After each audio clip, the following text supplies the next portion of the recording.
pembelajaran hari ini kita berdoa terlebih dahulu.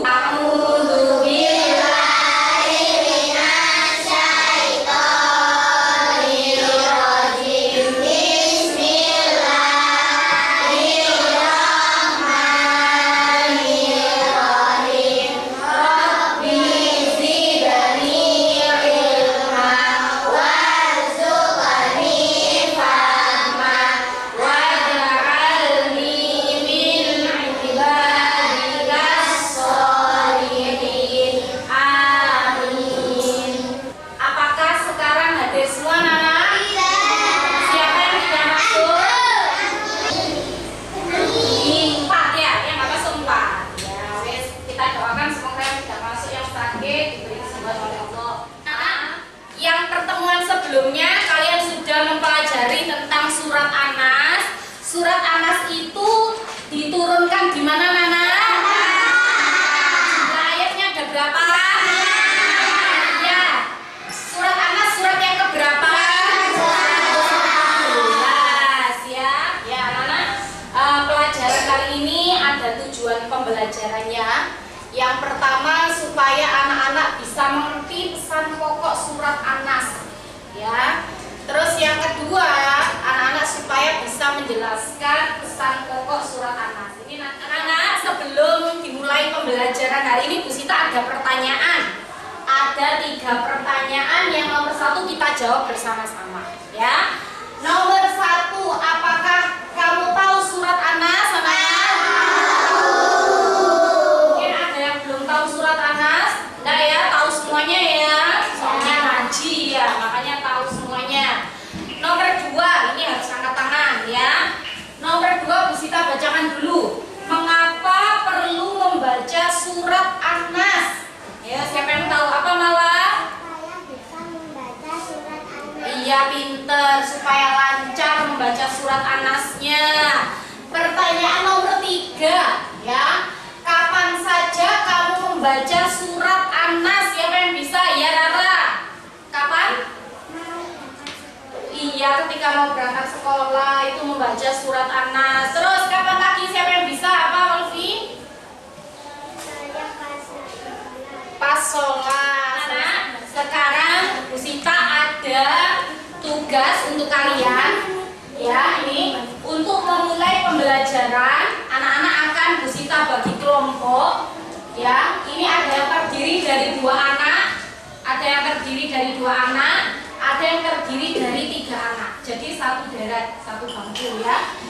Terus kemudian nanti akan Bu Sita bagikan lembar kerja ini supaya kalian kerjakan dengan kelompoknya.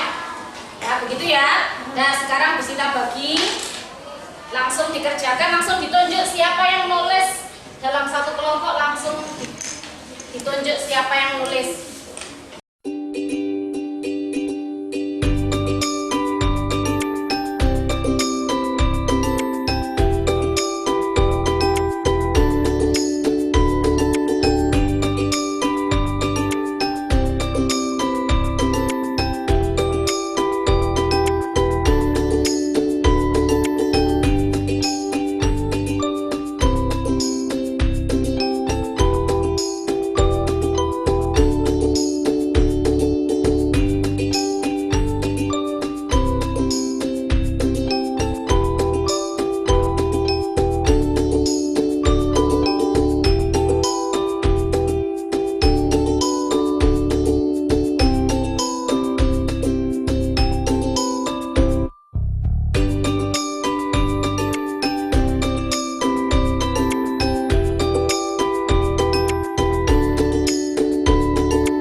Mengerjakan ya lembar kerja yang sudah Bu Sita bagikan. Nah, sekarang tugas kalian adalah mempresentasikan bersama kelompoknya. Ya, Bu Sita tunjuk dulu, yang maju adalah coba kelompoknya Alis sama Elsa, silakan maju. Yang lainnya, kelompok yang lainnya memperhatikan. Nanti kalau ada yang salah angkat tangan. gantian yang membaca. Nomor 1, baca. Apakah yang dilakukan oleh anak di bawah ini? Berdoa. Ya, nomor 2, Elsa. Kaitannya dengan surat An-Nas, berdoa kapan saja. Ya, nomor 3. Perlukah kita membaca surat An-Nas sebelum berangkat sekolah? Perlu sekali. Ya, nomor 4. Maka kita perlu membaca surat An-Nas sebelum berangkat ke sekolah supaya diberi keselamatan. Ya, coba dari 4 pertanyaan itu, kelompoknya Alif sama Elsa, apakah ada yang salah? Angkat tangan. Ya. Jawabannya yang salah yang nomor berapa? 4. Yang betul apa jawabannya?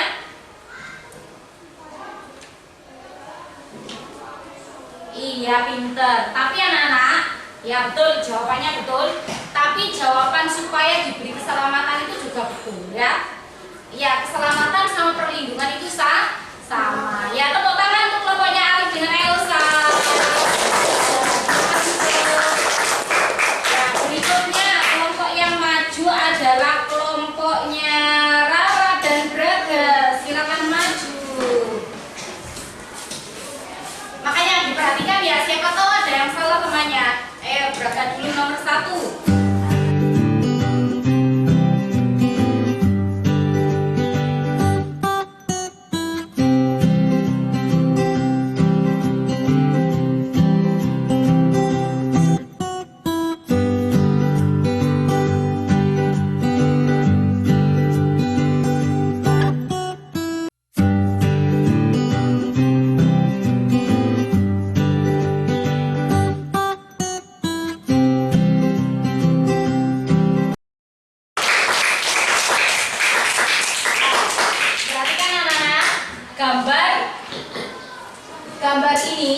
Gambar di depan ini sama dengan hasil diskusinya kalian tadi.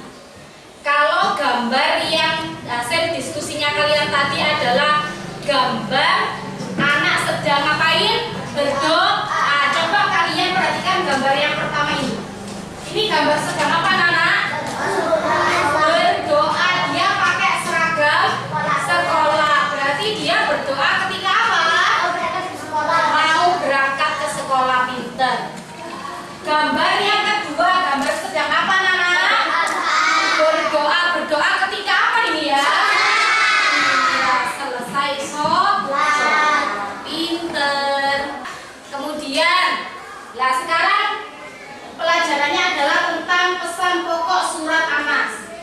Ya, kalau tadi sudah diskusi bersama, akhirnya anak-anak tahu kapan surat An-Nas itu dibaca, yaitu kapan saja ya kan, dan di mana saja. Nah, sekarang pesan pokok surat An-Nas. Yang pertama, kalau kita mempelajari surat An-Nas itu kita akan selalu ingat kepada Allah setiap saat.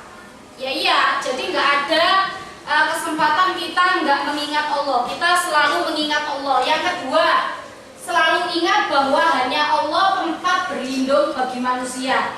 Nggak ada lain lagi. Misalnya mau berlindung kepada setan, nah itu nggak mungkin ya. Berlindung itu hanya kepada Allah. Yang ketiga, selalu memohon perlindungan kepada Allah. Yang keempat, menghindari ajakan untuk berbuat tidak baik. Anak-anak, sekarang dari apa yang Bu Sita jelaskan tadi dan dari hasil kalian kerja kelompok, diskusi beserta kelompoknya tadi, ini ada asesmen formatif penilaian yang harus anak-anak kerjakan. Kira-kira apa yang Bu Sita terangkan tadi dan apa yang sudah anak-anak diskusikan dengan kelompoknya tadi, kira-kira paham apa tidak, dilihat dari nanti kalian mengerjakan lembar kerja peserta didik ini tadi.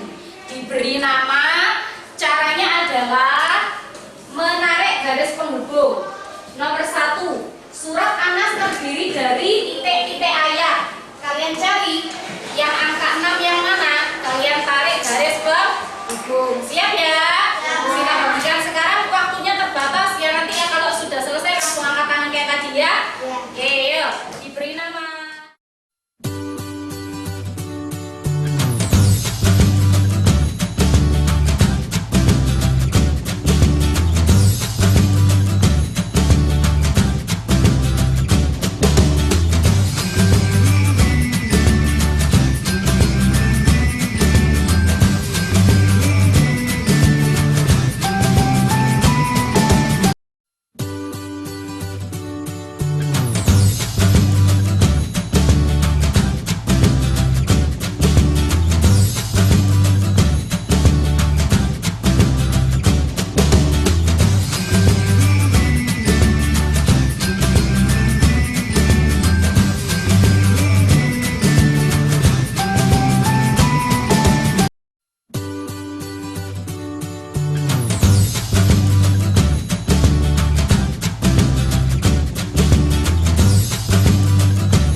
evaluasi kesimpulan pelajaran hari ini. Siapa ya?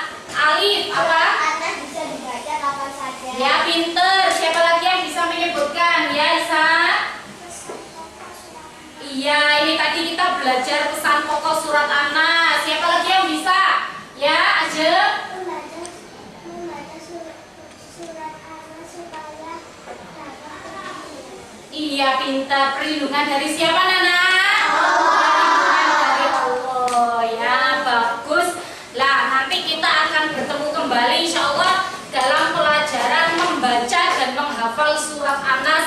Anak-anak di sini sudah bisa membaca surat Anas semua?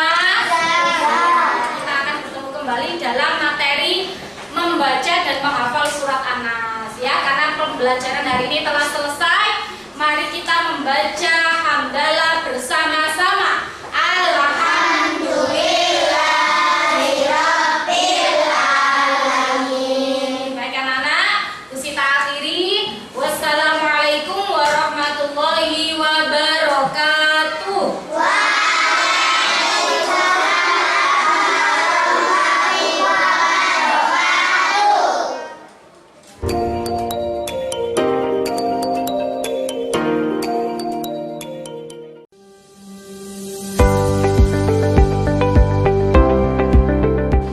Assalamualaikum warahmatullahi wabarakatuh. Waalaikumsalam warahmatullahi wabarakatuh. Bagaimana kabarnya Nana hari ini? Alhamdulillah, Luar biasa. Allahu Akbar. Ya, bagus anak-anak. Sebelum kita mulai pembelajaran hari ini, kita berdoa terlebih dahulu. Diangkat kedua tangannya. Berdoa mulai. A'udzubillahi minasyaitonirrajim. Bismillahirrahmanirrahim.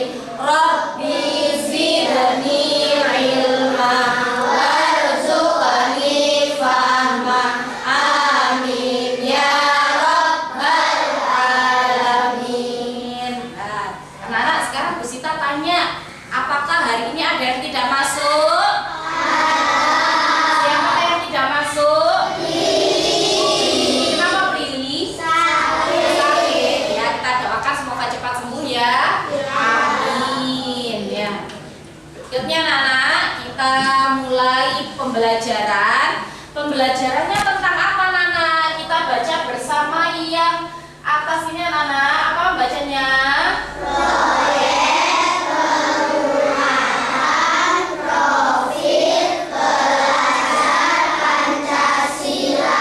Iya. Kita akan belajar proyek penguatan profil pelajar Pancasila atau yang biasa kita sebut P5. Temanya apa anak-anak? Temanya gaya hidup berkelanjutan. Kenapa sih kita harus mempelajari proyek penguatan profil pelajar Pancasila? Supaya anak-anak ini menjadi peserta didik yang berkarakter, yang mempunyai karakter yang hebat ya. Tujuannya itu seperti itu anak-anak. Nah, sekarang topiknya adalah dalam kita mempelajari P5 ini atau proyek penguatan profil pelajar Pancasila, topiknya adalah membuat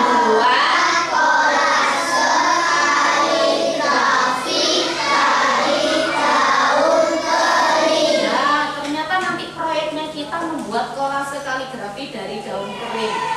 Nah, daun kering itu ternyata juga bisa dimanfaatkan menjadi kolase kaligrafi anak-anak. Ya, sebelum kita membahas lebih jauh tentang kolase kaligrafi dari daun kering, alangkah lebih baiknya kita mengetahui dulu anak-anak, daun kering ini kan termasuk golongan ya, termasuk sampah ya kan? Termasuk sampah, tapi ternyata walaupun daun kering ini sudah menjadi sampah, itu masih bisa dimanfaatkan. Nah, sebelum itu juga kita perlu mengenal apa sih macam-macam sampah, apa jenis-jenis sampah, gitu ya. Nah, ini anak-anak, semuanya fokus ke depan. Tahukah kalian gambar apakah ini? Ayo, gambar apa anak-anak? Ada yang tahu angkat tangan? Apa? Daun. Daun. Pinter, Zafran. Terus Nino apa? Hutan. Ada lagi kira-kira yang jawab? Yogi apa Yogi? Hutan ya, sama. Terus apa? Pohon. Ada lagi mungkin yang jawab lain? Ada yang menjawab daun, ada yang menjawab pohon. Ya memang ada gambar pohon. Nah ini pohon. Ah, ini daunnya. Nah terus ini kan kayak hutan ya kan, di dalam hutan. Nah betul anak-anak, luar biasa sekali. Ya ini ada gambar pohon, daun. Tapi kita fokusnya sekarang adalah ini gambar daun kering. Nah, apa saja macam-macam sampah organik dan anorganik. Nah ini ada dua jenis sampah anak-anak. Ya memang sebenarnya sampah itu jenisnya banyak. Sampah itu jenisnya banyak, tapi yang perlu anak-anak ketahui sementara ini dua ini. Sampah organik dan anorganik dulu. Ya, sampah organik. Coba, sampah organik itu sampah yang mudah sekali terurai. Siapa yang bisa menyebutkan apa contoh sampah organik? Apa Afif? Iya, buah-buahan yang sudah membusuk. Apa Mahardika? Sisa makanan. Pintar, sisa makanan ya. Daun. Daun kering ya, daun yang berjatuhan. Ada lagi mungkin yang bisa menyebutkan? Apa Zafra? Sayur-sayuran. Iya, sayur-sayuran yang sudah membusuk juga ya. Nah, ini adalah sampah organik. Terus coba siapa yang bisa menyebutkan sampah anorganik? Iya, pintar sekali Faliha, Pak. Ah, botol. Terus apa? Plastik. Apa, Rafif? Styrofoam. Apa?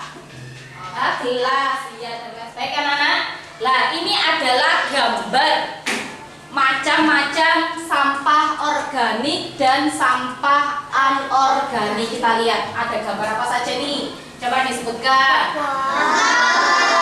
Ya, ini sisa buah apel anak-anak. Terus ada apa lagi? Iya, ada. Pokoknya ini ada sisa-sisa buah-buahan ya anak-anak ya. Ini sisa makanan, sayur-sayuran. Nah ini tergolong jenis sampah apa tadi anak-anak? Organik. Mudah sekali terurai. Nah ini bisa kita manfaatkan nanti sebagai kompos ya. Kemudian sampah anorganik ada apa saja yang di sini kita sebutkan? Kaleng, terus ya plastik ini ya, dan lain sebagainya. Ya ini termasuk contoh sampah apa anak-anak? Anorganik yang sulit sekali terurai.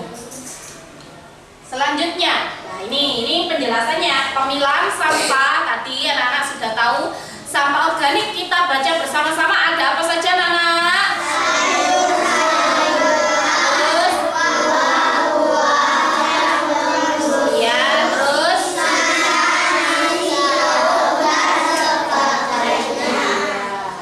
terus kalau sampah anorganik apa saja contohnya anak-anak?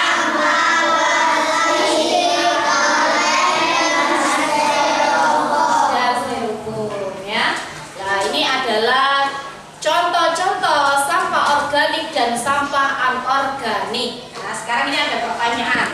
Yo, anak-anak semuanya fokus. Pertanyaannya adalah dari penjelasan tersebut yang sudah Bu Sita jelaskan, sampah daun kering termasuk dalam jenis sampah yang mana, Nana? Bersama-sama. Organik. Ada yang jawab anorganik? Iya, berarti daun kering ini adalah contoh sampah organik. Ya, pinter ya.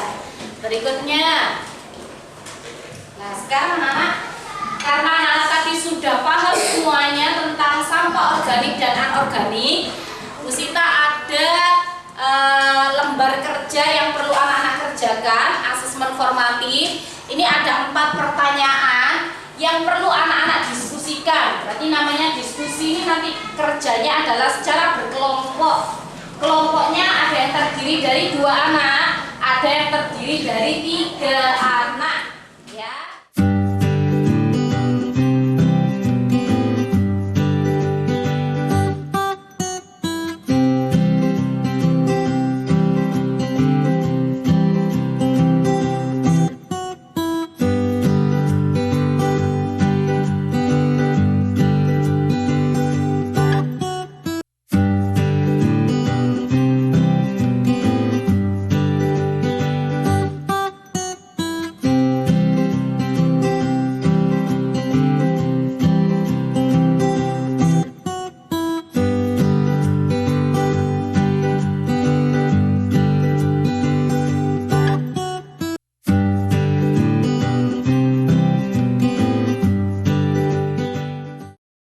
Kenapa sampah perlu dipisah sesuai jenisnya?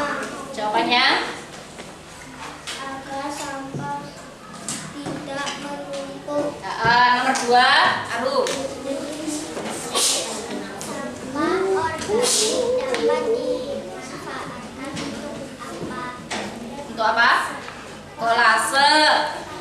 Nomor 3, Sampah anorganik dapat dimanfaatkan untuk apa? Sayur-sayuran. untuk sayur-sayuran katanya. Nomor 4, Arum.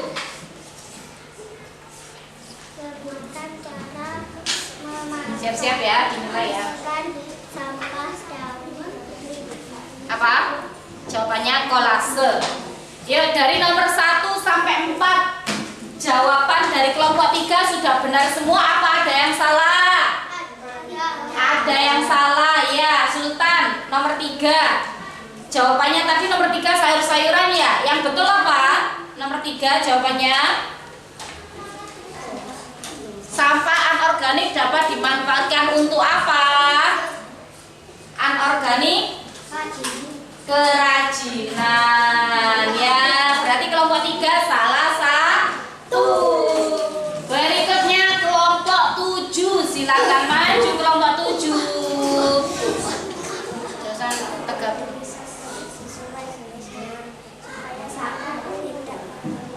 Supaya sampah tidak menumpuk. Nomor 2 yang keras. Sampah organik dapat dimanfaatkan untuk apa? Membuat kolase. Membuat kolase. Yang daun itu ya, daun kering untuk kolase. Kalau yang sisa-sisa makanan untuk kompos.